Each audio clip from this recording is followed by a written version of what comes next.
Mark Elliott Zuckerberg was born on May 14, 1984, in White Plains, New York, and raised in the sleepy suburban town of Dobbs Ferry, where an ordinary childhood quietly incubated extraordinary technical talent.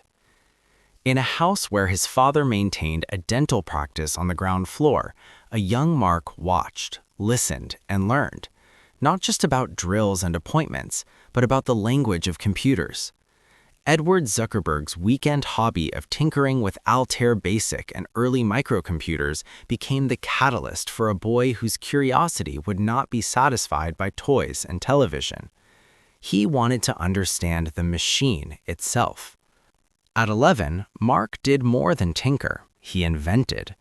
Frustrated by the inefficiency of leaving notes for his family, he engineered a simple messaging system that allowed anyone in the house to log in and leave messages for others. That small, practical solution revealed something essential about him. He saw communication as a problem to be solved and code as the means. His primitive household messenger foreshadowed a lifetime of building tools to connect people. Recognizing his son's hunger for knowledge, Mark's father arranged for formal tutoring. The tutor, a professional software developer, soon discovered a striking truth. His pupil was advancing faster than he could teach. Mark absorbed lessons in algorithms and computer logic with a voracious appetite, even auditing college-level classes at Mercy College while still in middle school. He was not a student content with assigned exercises. He was an inventor who pushed assignments into new forms.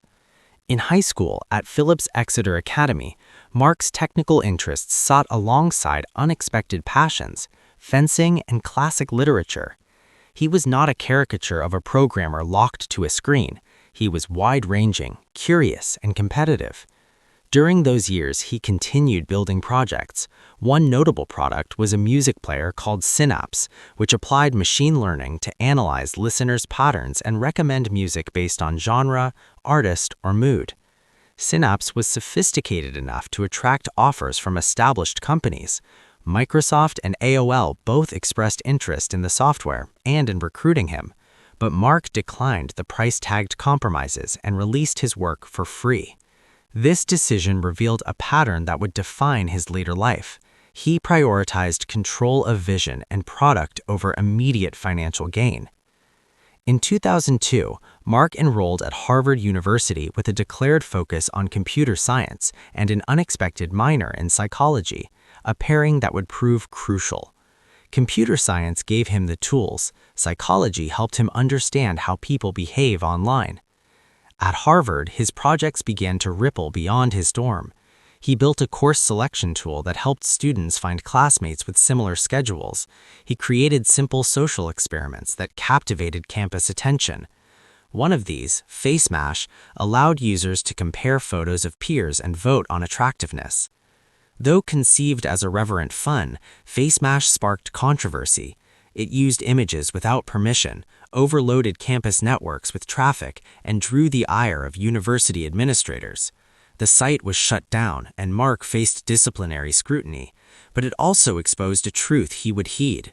People are intensely interested in seeing and comparing one another, and when software makes social interaction easier, adoption can be explosive. It was around this time that three fellow Harvard students, Cameron and Tyler Winklevoss and Divya Narendra, approached Mark with an idea, a directory-style social network for Harvard students, one that would use university credentials to create real identity-based profiles. Mark listened, expressed interest, and then grew distant. He worked on other projects, and in a move that would later become contentious, began building his own social platform that married photo directories with social connectivity. Drawing on the concept of the Facebook, the photo directories used by prep schools like Phillips Exeter Academy, he coded a simple, elegant product for Harvard students: profiles, friend lists, and the ability to share and connect. On February 4, 2004, with the help of college friends Eduardo Severin, Dustin Moskovitz, Andrew McCollum, and Chris Hughes, Mark launched the Facebook from his college dorm room. The early growth was ferocious. What began as a campus curiosity rapidly expanded to other universities and soon beyond. The Facebook solved a straightforward human need to find, recognize, and stay connected to people in a cleaner, more personal way than anything available on the web. As the network effect took hold, Mark faced the pragmatic realities of scaling, increased traffic, legal questions, and the pressure to move from dorm room servers to an office. He made the audacious decision to drop out of Harvard, prioritize the product, and relocate to Silicon Valley. That choice, leaving college for a nascent idea, was risk and faith in equal measure. In Silicon Valley, Facebook's ascent accelerated. Early investor interest validated the product's potential. By 2005, the company had millions of users and a growing team. Mark's leadership style emerged during these years, intensely product-focused, uncompromising on vision, and inclined to favor engineering-driven decision-making. He repeatedly declined acquisition offers, not because the numbers were small, at times they were impressive, but because selling the company would mean surrendering control over the trajectory he imagined, an open, ubiquitous platform for shared human connection. Tension and triumph often go hand in hand in rapid success stories. Facebook weathered disputes that ranged from internal founder conflicts to legal battles over intellectual property and ownership claims. Through it all, Mark's approach combined ruthless product iteration with an almost sociological curiosity about online behavior. He saw features not merely as code, but as experiments in social design. How do people present themselves? What drives sharing? How does privacy interact with identity? These questions shaped product decisions that would ripple globally. By 2007, strategic investments from large technology firms signaled mainstream validation.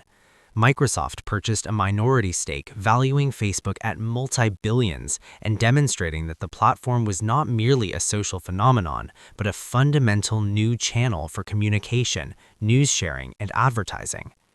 Facebook continued to expand its product offerings, evolve its interface, and scale its infrastructure to serve hundreds of millions, then billions of users worldwide.